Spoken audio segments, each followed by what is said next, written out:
Welcome back to this multi-time frame forecast. We're going to be going over AUDNZD. And before we get started, I want you guys to do one thing, and that's just like this idea. Not only does it support us, but it gives others the opportunity to see these videos as well. And if you guys have been following along, you know that last week we had closed close to 400 with a month total of around 5,000 pips. So if you guys are interested in not only learning, but scraping away the same amount of pips as us, feel free to like this idea, send us a message, and we can get in contact and show you how to go about doing that if you have some further questions. That being said, we're starting on the monthly time frame with AUDNZ on the line chart as always, picking away some of the most relative pieces of price action relative to where price is at or where could potentially be going. And we're going to be basically using this in addition to some fibs to allow us to determine some areas of structure that are significant. So fibs and structure is how we determine significant areas of structure relative to where price is at. Remember, we don't want to go all the way up here because that's a long way. So we can delete this one, to be honest, and then we can go to this candlestick chart, look at some potential patterns. So we had this impulsive pattern to the downside, and we were expecting another impulsive pattern to the downside, but we actually had a major correction up to the 88% likely, and then from there we had a small correction, likely 50 to now 38%, and then we actually bounced upward. So here we have an impulsive to the upside, so we're looking for some buying opportunities right now, and it's perfect to where price is at currently. So we can see we have this area of structure right here. And then if we draw a fib on this weekly or monthly time frame, nothing too significant, to be honest. Now, if we draw a fib on this weekly time frame, we can see that it's close to 88%, but it's actually 100% for this particular instance. So from here, because we are touching 100% fib on this area of structure, we're going to be looking for some short-term buying opportunities, and if something presents itself, then some long-term targets as well. So if we're looking for long-term targets, we'll just place that up here for you guys to view. This is just going to be an extension of the previous leg, and remember, if we want to get information on a leg, we need to get information on the previous leg. So let's draw this up real quick. Once again, we're going to take this fib of this previous leg, this monthly leg.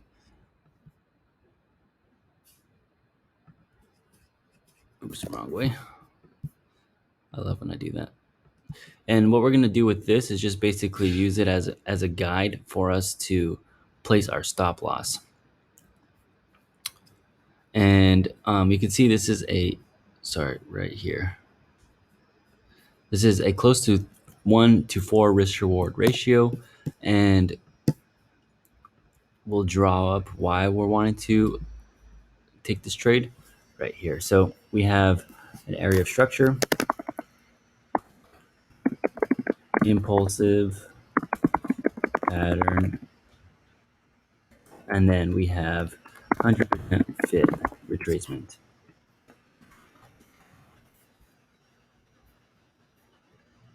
And then our TP is just going to be really straightforward, TP1, and this is just going to be the 127 extension fib. And that's the weekly leg. So really simple, really straightforward. A lot of times people just overcomplicate the whole situation, and it's not that complicated. Just looking for some structure, using basic fibs and really basic patterns. For me, I use a lot of harmonic patterns, but I use them differently than their stringent harmonics. Basically M's and W's. Similarly, we got impulsives and trend lines. So nothing too dramatic at the moment. So it's really simple, guys. You guys don't need to overcomplicate it. And the only other part that is extremely challenging is determining your entry conditions, which we already have a script for you, remember. So right now we're still in, as you can see right here, it's red in a bearish environment. So we're going to be waiting to break for higher highs, basically testing this area of structure as support. So once let's go down over here real quick.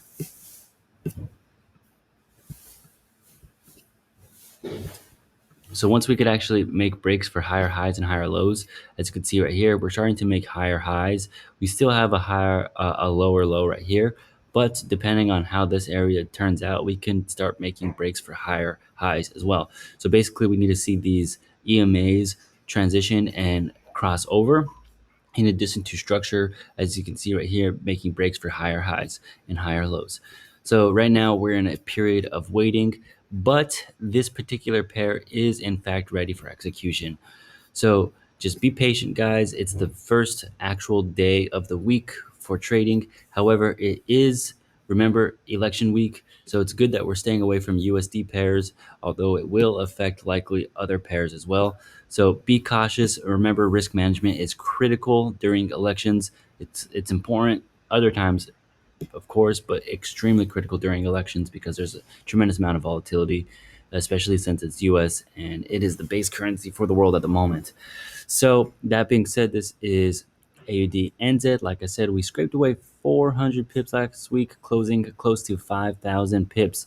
That is ridiculous, guys. If you guys want to learn what we're doing, follow along, feel free to check these videos, send us some messages, and and and talk to us privately if you guys want to learn more about how to scrape away same amount of pips, or if you guys have some questions and confusions, or want some more information on how to learn to read the charts better. That being said, this is AUDNZ, guys. Hopefully you guys are staying safe, and I'll see you guys in the next video. Bye.